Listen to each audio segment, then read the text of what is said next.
Bjarne, du kender godt de elmaster, som står nede bagved af trællastallen. Dødsensfarlige. Og alle har vidst det. Bjarne, hører du overhovedet efter, hvad jeg siger? Bjarne, hvad er det, der sker? Få ham væk. Få ham væk. Få ham til at forsvinde. Ja. Nu. Ja, tag det roligt.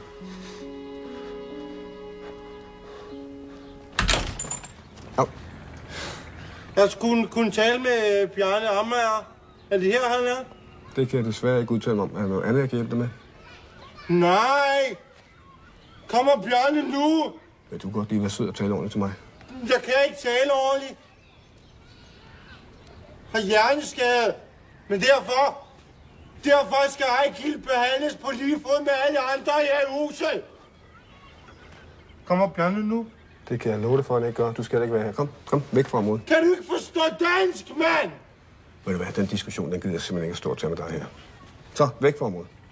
Jamen, det er den lille Ejgil-mus, der er. Ja, det er muligt, det er en mus. Den skal ikke her. Jo. Nej. Jo. Nej. Jo. Nej. Jo. Ved du hvad, nu skal jeg sige dig noget. Du skal ikke stå og true mig med det dyr. Vær sød at pege den giraf et andet sted hen, så vi kan komme tilbage til en nogenlunde ordentlig dialog igen. Vil du, hvis du ser på Bjarne, så hils. Og giv ham den der lille æren. Fra Ejgil. Der er en hund.